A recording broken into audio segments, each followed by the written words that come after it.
Good morning, everyone. So, in the previous few days, we have completed three very important chapters. Chapter number 7, System of Particles and Rotational Motion. Chapter number 8, that is Gravitation. Chapter number 9, Mechanical Properties of the Solid. And then we have discussed mechanical properties of the fluid. So in today's class, we are going to revise all the important points of the chapter number 7, System of Particles and Rotational Motion. Here in this class, we will discuss all the important formulas, all the important concepts, all the important factors of this chapter, which are very important on the basis of your examination, home examination, and in the view of the competition. So, let's start with the first concept of this chapter. First main important concept is the center of mass. जो सबसे पहले हम बात किए थे वो हम start किए थे, सिस्टम की बात किए थे, पार्टिकल्स की बात किए थे, तो वो हम ऐसे छोटे छोटे पॉइंट्स को हम डिस्कस नहीं करेंगे. We will discuss only the important point. तो सबसे पहले हम डिस्कस करना चाहते हैं सेंटर ऑफ मास. चलिए इसके बारे में देखते हैं कि what is the centre of मास. मैंने डिस्कस किया था कि क्या होता था. यह एक ऐसा पॉइंट होता है एट विच ए सिस्टम में be suppose to be concentrated whole mass of the body. मतलब it is the point at which entire या total mass of the system में be suppose to be concentrated. इस पे क्या होता है, ये पॉइंट होता है, पॉइंट एट विच होल या entire whole mass of a system में be supposed to be concentrated. ये तो हमने पढ़ा था. ये एक ऐसा पॉइंट होता है सिस्टम में जहां पे total mass of the system में be suppose to be concentrated. Clear. अब एक चीज और हमने देखा था कि nature of motion of the system remains unaffected when all the forces acting on the system are applied directly on the centre of mass of the system. ऐसा लगता है ना कि all the motions of the system can be describe in terms of the motion of the centre of मास. इसे कहने का मतलब यही है कि दैट कैन बी सपोज्ड. अबे हमने एक फार्मूला भी पढ़ा था कि इफ वी है, अगर हमारे पास position vector r1 and r2 अगर हैं टू पार्टिकल्स के of the masses m1 and m2, then position vector of centre of mass क्या था. पोजीशन वेक्टर फार्मूला हम डिस्कस कर ले रहे हैं. ये तो डिफिनेशन हो गई. Position vector of centre of mass क्या हमने पढ़ा था, RCM. इसका फार्मूला क्या पढ़ा था हमने, m1 r1 vector plus m2 vector r2 divided by whole mass of the system m1 plus m2. ये किसके लिए है, this is the expression for the position vector of centre of mass for a body of two particle system. अगर वहां पे सिर्फ दो particle हैं of masses m1 and m2 having the position vector r1 and r2, then the position vector of center of mass will be equal to m1 r1 plus m2 vector r2 upon m1 plus m2. अगर इसको हम generalise करते हैं, ये तो for two particle system, this is the expression for two particle system.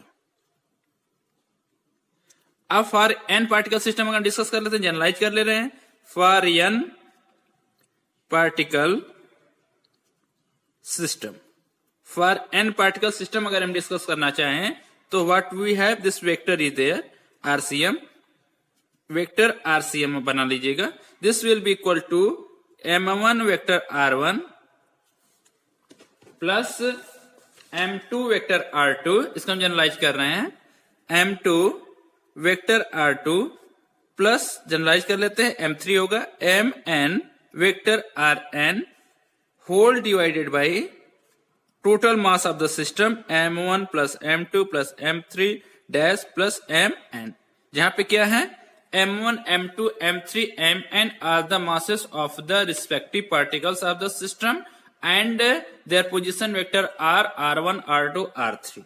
या अगर इसको हम समेशन में लिखना चाहें तो we can write down sigma I is equal to 1 to very n M I R I divided by sigma I is equal to 1 to n M I, और इसको हम क्या लिख सकते हैं, sigma I is equal to 1 to n M I R I, this vector is there, divided by total mass of the body. ये क्या है, capital M is what? This is the total mass of the body. So this is the main expression for the center position vector of center of mass for a body of n particle system. Clear? ये तो अगर हमने discuss किया था if there is no continuous distribution of masses. अगर हमारे पास continuous distribution of masses है तब हमने क्या देखा था, for continuous distribution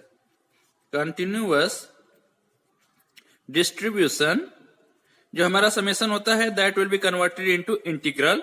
तो RCM बराबर हमने क्या पढ़ा था, this will be equal to 1 upon capital M, integrate करते थे हम किसको, वेक्टर R D M को. ठीक, या तो हम अगर इसको कंपोनेंट फॉर्म में पढ़ें तो XCM बराबर हमने पढ़ा था 1 अपॉन M X R की जगह हम क्या लिखे थे XDM. YCM पढ़ते थे तो 1 upon M YDM, 1 upon M ZDM for ZCM के लिए. वैसे यहाँ पे क्या था, XCM बराबर क्या होता है M1 X1 plus M2 X2 upon M1 plus M2. YCM बराबर क्या होता था M1 Y1 plus M2 Y2 upon Y1 plus Y2. तो उसमें हम डिटेल नहीं जा रहे हैं, we are considering the general expression for that. Clear? तो these are the expression for the position vector of centre of mass. इसके बाद हम एक डिस्कस और कर रहे हैं important, velocity of centre of mass. Velocity of centre of mass वो क्या होता था, लिखते थे VCM से वेक्टर ना, और इसको ऐसे भी लिखते थे ना DRCM upon DT. In terms of M1 M2 अगर हम बात करें तो क्या होता था M1 V1 plus M2 V2. This is the for two particle system M1 plus M2. Clear? अगर जनरलाइज करेंगे तो M1 plus V1 plus M2 plus V2 plus Mn plus M1 Mn Vn vector upon total mass M1 plus M2 plus M3. तो this is the expression for the velocity of centre of mass and position vector of centre of mass. चलिए next देख लेते हैं. इसके बाद हमारे पास centre of मास हो गया. सेंटर ऑफ मास की कुछ प्रॉपर्टीज भी हमने देखा था. ये क्या होता है, सेंटर ऑफ मास क्या होता है, is the weighted average of the location of the particle of the system. Centre of mass क्या होता था, moves as if the external force act on the entire mass concentrated at this point. In the absence of any external forces, the center of mass moves with a constant velocity. VCM जो होता है constant होता है. This we have already proved. For bodies of normal dimension, center of mass and center of gravity जो होता है coincide करता है. Center of gravity के बारे में भी पढ़ चुके हैं. इसके बाद हमारा कंसेप्ट स्टार्ट होता था रिजिड मोशन का या रिजिड बॉडी का. रिजिड बॉडी में हमने क्या डिस्कस किया था कि रिजिड बॉडी में क्या होता है कि आपका कंस्टिट्यूएंट्स पार्टिकल के बीच की जो पोजीशंस होती है that does not very after applying any external forces on that. तो उसका शेप एंड साइज क्या होता है, दैट विल रिमेन कांस्टेंट. अब उसके मोशंस की बात करते थे तो अगर किसी बॉडी को रोटेशनल मोशन में कब होता है, if all the particles moves along a circle in a parallel plane. ये क्या होता था? Rotational motion of a rigid body. हम कब कहेंगे कि the body is rotating about any fixed axis if all the particles moves in a circle in parallel planes and center of all the circle lies on the fixed line perpendicular to the parallel planes and जिसको हम क्या बोलते थे? Axis of rotation. तो ये तो हमारा rigid body का कंसेप्ट हो गया एंड रोटेशनल मोशन। अब हमारे पास जो इक्वेशन है, इक्वेशन हम देख लेते हैं, equations of rotational motion. Equations of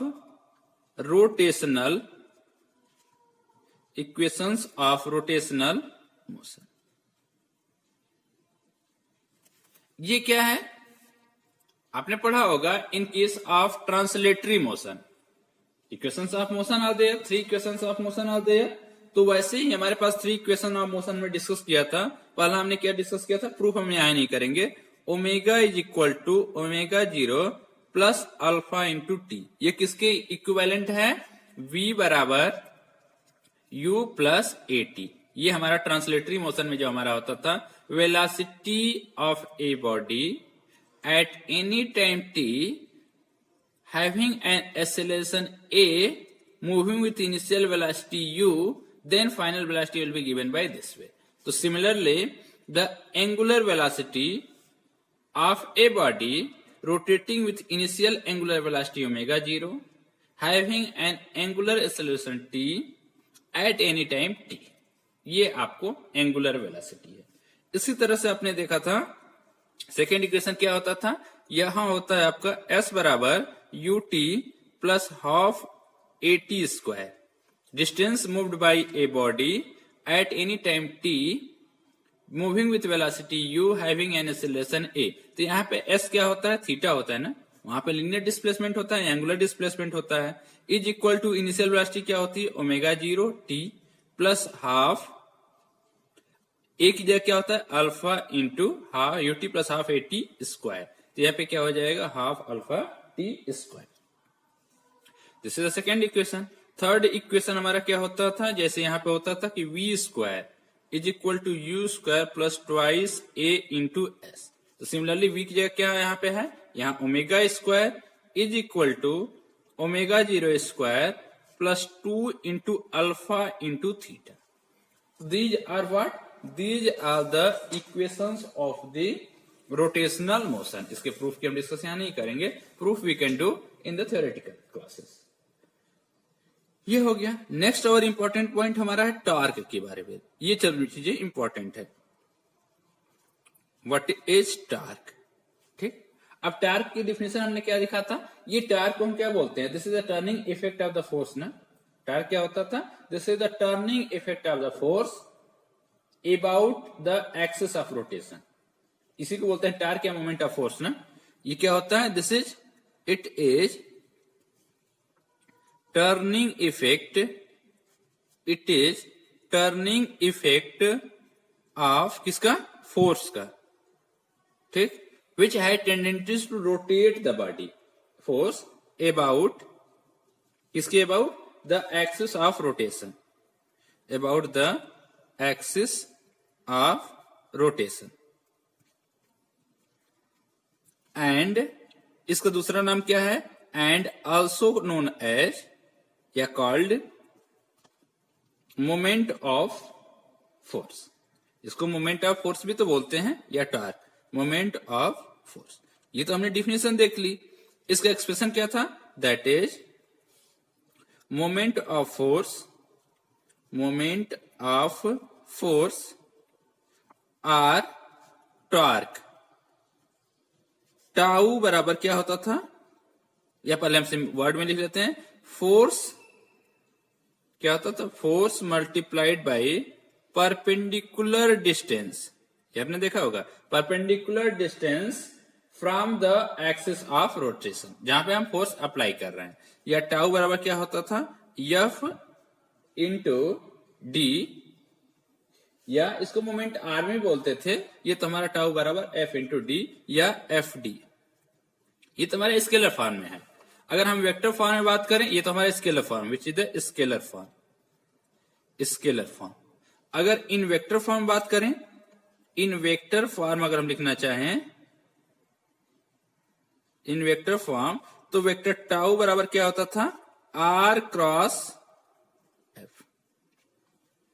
clear, r cross f, this is the vector form of the torque. यहां पे आर क्या है, position vector of the particle, f is the force acting on that, या r f sine theta भी इसको देखते हैं। और इसकी यूनिट अगर देखना चाहें तो ये क्या होता है, न्यूटन मीटर हो जाएगी सिंपल सिस्टम में। इसकी डायरेक्शंस भी हम राइट हैंड रूल से हम पता कर लेते थे। तो चीजें हम डिस्कस कर ले हैं, फार्मूला, इंपॉर्टेंट फार्मूला जो है, इन सब चीजों को हम डिस्कस कर ले रहे हैं। वेक्टर फॉर्म में ये, यहाँ पे डी को हम आर में बोलते हैं, मोमेंट आर में बोलते हैं। ये तो टार्क का कॉन्सेप्ट हो गया। अब इसी के साथ हमने देखा था कि प्रिंसिपल ऑफ मोमेंट ऑफ क्या होता था, रोटेशनल मोशन का, इसको भी डिस्कस कर लेते हैं। Continuously we are going to next moving to the next topic. पहला द नेक्स्ट टॉपिक है प्रिंसिपल ऑफ मोमेंट्स। प्रिंसिपल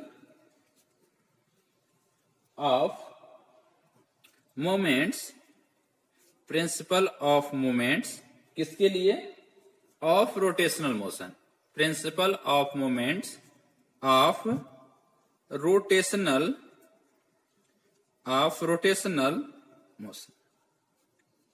ये क्या है, इसको देख लेते हैं कि when a body is in rotational equilibrium, इसका स्टेटमेंट यही था ना कि when the body is in rotational equilibrium, तो क्या था, for rotational equilibrium, for rotational equilibrium, for rotational equilibrium, the sum of clockwise moments about any point is equal to sum of the anti-clockwise moment about that point.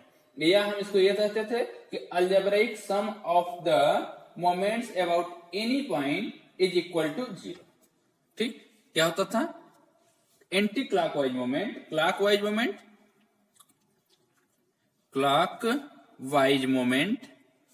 Clockwise moment is equal to इसके anti clockwise moment के, is equal to anti clockwise moment. Clear, कि in case of a rotational equilibrium, clockwise moment equal होता है किसके, anti clockwise moment के, या हम कहते थे algebraic sum of the moments about any point is equal to 0।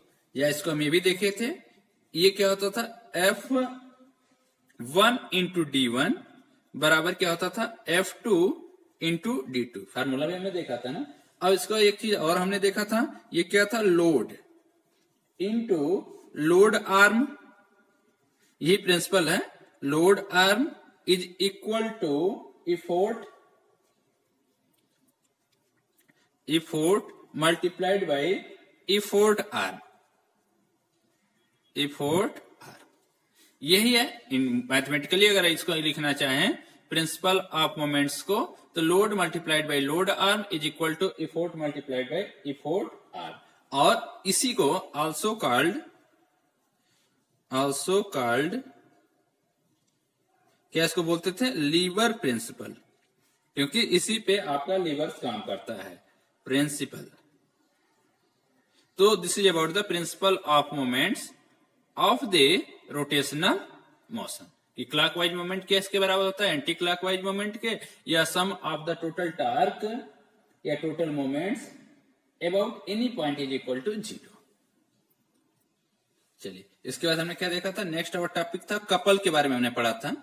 Couple क्या होता है, इसमें हमने पढ़ा था two equal and opposite forces that should act on a body on a system और दे शुड बी सेपरेटेड। उनका जो पॉइंट ऑफ एक्शन जो होगा वह आपका या line of action of force होगा, दैट विल बी डिफरेंट। तो क्लियर था, इसको हम थोड़ा सा लिख लेते हैं कि ये pair of equal and opposite forces acting on a body along two different lines. Clear, different line of action को हम कपल बोलते हैं। क्या है? This is a pair of equal. Couple क्या होता है? Pair of equal and opposite force ना, pair of equal and opposite force which act at the different points. तो चीजें हम इतना डिटेल नहीं जाएंगे। और क्या होता है? Forces acting on a body लिख लेते हैं। Pair of equal and opposite forces acting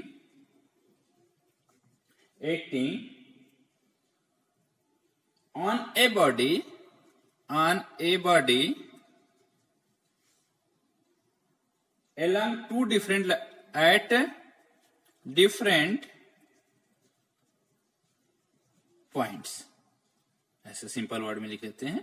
और इसका इफेक्ट क्या होता है कि टोटल फोर्स एक्टिंग, टोटल जो ट्रांसलेटरी मोशन क्या होता है बॉडी में, जीरो होती है। ठीक, एक्सटर्नल फोर्स जीरो होता है बट टार्क क्या होता है? जीरो नहीं होता है। तो इसका क्या होता है? Body does not move only it has the turning effect. ये तो होता है। अब मोमेंट ऑफ कपल हम फार्मूला देख लेते हैं इसका। Moment of couple, moment of couple में हमने क्या पढ़ा था? This is equal to force multiplied by f into d, force multiplied by arm of the couple. Arm of the couple क्या होती है? Distance between these two forces, या tau बराबर एफ इंटू डी। ठीक, और this can only be balanced by an equal and opposite couple. तो ये चीज हो गया। This is about the couple and moment of couple. चलिए हम नेक्स्ट टॉपिक देखते हैं। Next topic is work done by torque. ये इंपॉर्टेंट टॉपिक है और फोर्स के बारे में मैंने पावर के बारे में भी पढ़ा था। Work done by a torque, work done by torque कितना हमने देखा था formula? Work done by the torque is equal to क्या होता था? This torque multiplied by this change in the angle या by which the body rotates. इसका formula क्या था? This work done is equal to, this is the scalar quantity, work done is equal to torque multiplied by angular displacement। जैसे linear में क्या होता है? W is equal to F into D, तो यहां पे क्या होता है? F की जगह टार्क हो जाता है और D डिस्प्लेसमेंट की जगह क्या होता है? Angular displacement. This is the angular displacement. या इसको अगर हम delta W small work done की बात करें तो ये हो जाएगा tau multiplied by delta theta. ठीक, स्मॉल अगर कब है? If there is a small change in the angle delta theta, तो then small amount of work done delta W is equal to tau into delta theta. Total work done निकालना होगा तो हम इसको इंटीग्रेट कर लेंगे या वी कैन एड दिस। अब इसमें हमने एक पावर का भी फार्मूला देखा था, पावर भी देखा, तो उसको भी डिस्कस कर लेते हैं। Also power is equal to क्या होता है? Work done upon time, W work done upon time, या P is equal to delta W, same small amount of work delta time T के लिए, तो क्या हो जाएगा? Tau into delta theta upon delta T, और डेल्टा अपॉन थीटा को क्या हम बोल सकते हैं? Omega, angular velocity, tau into omega. This is the expression P is equal to power is equal to tau into omega. तो ये हमने क्या पढ़ा था? Work done by a torque and the power. ठीक, power of the torque P is equal to tau into omega. तो this is about the work done by the torque. चलिए next topic देखते हैं। नेक्स्ट टॉपिक है angular momentum. अब यहां से हमारा स्टार्ट होता है एंगुलर मोमेंटम क्या होता है। लीनियर मोमेंटम तो हमने लोअर क्लासेस में पढ़ लिया, क्लास 9 में ही हमने लीनियर मोमेंटम P बराबर पढ़ा था।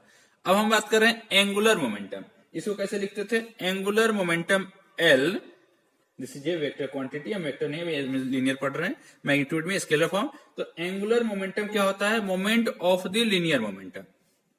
इसको हम पहले वर्ड में लिख लेते हैं, angular momentum, angular momentum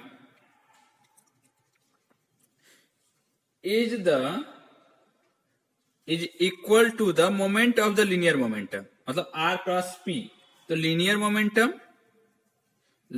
momentum multiplied by perpendicular, its perpendicular multiplied by its perpendicular distance, कहां से? From axis of rotation. तो ये क्या, इसको क्या लिखते थे? This L is equal to P into d. ये तो हमारे स्केलर फॉर्म में है, this is the scalar formula है। L बराबर P इंटू डी, या तो सिंपल वर्ड में ये बोलते हैं कि एंगुलर मोमेंटम क्या होता है? Moment of the linear momentum, या this is equal to momentum, linear momentum multiplied by perpendicular distance from the axis of rotation. अब इन वेक्टर फॉर्म में अगर हम बात करें, r vector L is equal to r cross p होता है, ठीक? वेक्टर, ये क्या है? Vector form. This is the vector form for the angular momentum, where vector p is the linear momentum of the particle and vector r is the position vector. Then in vector form the linear moment, angular momentum will be equal to r cross p. और इसके बारे में और चीज हमने देखा था, इसके डायरेक्शंस भी वही राइट हैंड थंब रूल से या स्क्रू रूल से देंगे, और इसकी डायरेक्शंस क्या होगी? इन दोनों के परपेंडिकुलर होगी। तो that the basic we have done, formula हमने यहाँ डिस्कस कर लिया। चलिए, इसके बाद हमने बात किया था कि रिलेशन क्या था टॉर्क में, जैसे आपका फोर्स में और लीनियर मोमेंटम में। जो सेकेंड लॉ है न्यूटन्स का, F is equal to dp upon dt, rate of change of the linear momentum is equal to the external applied force. तो similar to that we have also a relation between torque and the angular momentum. तो उस relation को भी एक बार देख लेते हैं कि रिलेशन बिटवीन किसके किसके बीच में? Between torque tau and angular momentum, how they are related to each other. Angular momentum, तो क्या था? This torque tau, external torque tau total is equal to d vector L upon dt. Clear? कि rate of change of the angular momentum of the system of particle about a fixed point is equal to the total external torque acting on the system about that point. तो ये word में है कि this is the rate of change, time के साथ variation है, तो rate of change of angular momentum about any point is equal to total external torque acting about that point. ये हो गया। अब एक चीज हमने पढ़ा था कि रोटेशनल इक्विलिब्रियम, या तो सिंपल हम कहते हैं कि कोई बॉडी इक्विलिब्रियम में कब होगी? इक्विलिब्रियम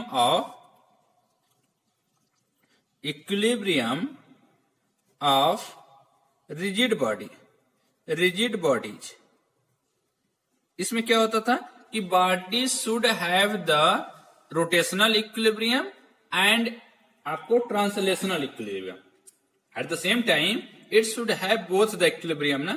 तो body should possess both equilibrium should be there, both equilibrium should be कौन सी इक्विलिब्रियम? पहला क्या होना चाहिए था? Translational equilibrium, translational equilibrium. अब हम कब कहते हैं कि बॉडी ट्रांसलेशनल इक्विलिब्रियम में है?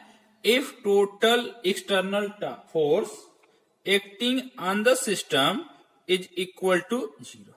ये तो है कि resultant of all the external forces acting on the body अगर 0 है तो then body will be in translational equilibrium. और रोटेशनल इक्विलिब्रियम में क्या होगा, बॉडी को रोटेशनल इक्विलिब्रियम में होना चाहिए। तो फॉर रोटेशनल इक्विलिब्रियम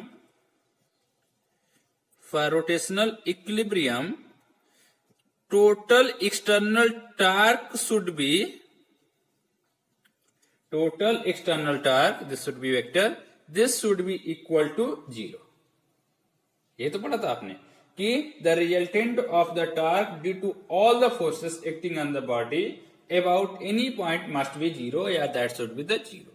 तो बॉडी क्या होगी, that will be in rotational equilibrium। तो अगर कोई बॉडी अगर इक्विलिब्रियम में है, रोटेशनली इक्विलिब्रियम में है, इक्विलिब्रियम में है जनरल, तो that should have both the equilibrium, rotational equilibrium में होना चाहिए और ट्रांसलेशनल इक्विलिब्रियम भी होना चाहिए। अब हम नेक्स्ट टॉपिक है moment of inertia. We are going to start moment of inertia. What is the moment of inertia? मैंने बताया था कि मोमेंट ऑफ इनर्शिया को रिप्रेजेंट करते हैं आई से, और this is about an axis of rotation. Moment of inertia of a rigid body about an axis of rotation I क्या है, this is the moment of inertia of a rigid body about an axis of rotation is equal to the sum of the, किसका sum था, mass of the product and the square of the distances, perpendicular distances from the axis of rotation of various particles। ये था कि moment of inertia I is equal to m1 r1 square plus m2 r2 square plus m3 square mr3 square mn rn square। ये क्या है, this is the moment of inertia is equal to sum of the masses of individual particle and their perpendicular distance। this is the perpendicular distance from the axis of rotation। या इसको अगर हम summation में लिखते थे तो sigma i is equal to 1 to n m I r I square। this is a I। this is the moment of inertia of a rigid body। Clear? अब इसकी यूनिट अगर हम बात करें तो मास का किलोग्राम, इसका मीटर स्क्वायर, तो किलोग्राम मीटर स्क्वायर हो जाएगा। अब क्या होता था, जैसे कि हमारे पास इसका फिजिकल सिग्निफिकेंस भी हमने पढ़ा था कि क्या होता है, moment of inertia play a same role as the mass of the body play in the translatory motion. ये चीज हमने पढ़ा था। इसके बाद इसकी कुछ हम प्रॉपर्टी देखे थे कि on which factor it depends on following ये moment of inertia, it depends on following factor या फॉलोइंग पॉइंट्स। फैक्टर्स की बात कर रहे हैं। पहला क्या था, it depends upon the mass of the body, mass of the rigid body या बॉडी, रिजिड का कंसेप्ट ही चल रहा है, mass of the rigid body. It depends upon the size and shape of the body, size and shape of the body पे depend करता है, of the body. It depends on the distribution of mass, distribution of mass, जैसे आपके cycle में देखा होगा, इसके wheel में क्या होता है, डिस्ट्रीब्यूशन ऑफ मास जो होता है, this is at a larger distance from the axis of rotation. ठीक। और नेक्स्ट फैक्टर है हमारा, it depends on the position and orientation, position and orientation of the axis of rotation, with respect to the body। तो ये हो गया हमारा axis of rotation। This is about that। Okay, और नेक्स्ट टॉपिक है radius of gyration के बारे में मैंने पढ़ा था, ये भी इंपॉर्टेंट है, न्यूमेरिकल में आता है, radius of gyration, radius of gyration. Radius of gyration में वी हैव सीन दैट कि रेडियस ऑफ जायरेशन जो होता है, it is the distance from the axis of rotation if we multiply its square with the total mass of the system, then we will get the moment of inertia of the body. तो I बराबर क्या हमने पढ़ा था कि m into k square. k क्या है? Radius of gyration. मतलब क्या है? This is the distance from the perpendicular distance from the axis of rotation. If square of this multiply with the total mass of the body, so then what quantity we are getting? We are getting the moment of inertia of the body. और k बराबर क्या हम इसे लिख सकते हैं? I upon m और k square is there. तो k बराबर क्या हम लिख सकते हैं? k बराबर under root I upon total mass of the body. Clear? अब for a body compose of particle of equal अगर मास हम बात करेंगे तो वो तो हम कर सकते हैं. दिस फार्मूला विल बिकम कि अगर हम बात करते हैं for a body of equal masses तो हमारे पास क्या हो जाएगा? m1 m into r1 square plus m into r2 square plus m into r3 square ऐसे हम लिख लेते हैं. तो k बराबर कितना हो जाएगा? Under root m into is equal to मान लेते हैं m. तो m into r1 square plus m into r2 square plus m into rn square divided by total mass कितना हो जाएगा? m1 plus m2 plus m3 plus mn. मतलब m n time. तो n इंटू m will be cancel out. तो what we are getting? We are getting r1 square plus r2 square plus rn square divided by n. ये हो गया.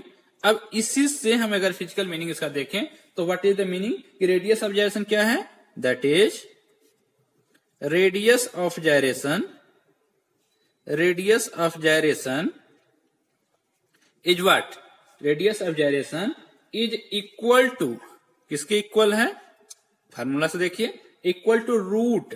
Under root हमने लिखा है ना, जिसको रूट किसका है? स्क्वायर ऑफ द मीन भी है ना, डिवाइडेड बाई n का मतलब मीन है, एवरेज है. तो क्या है? Is equal to the root mean square is equal to the root mean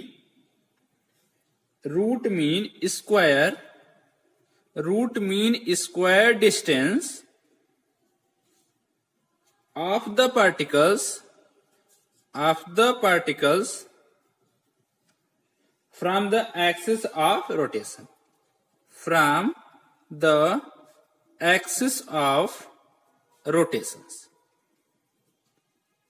the axis of rotation.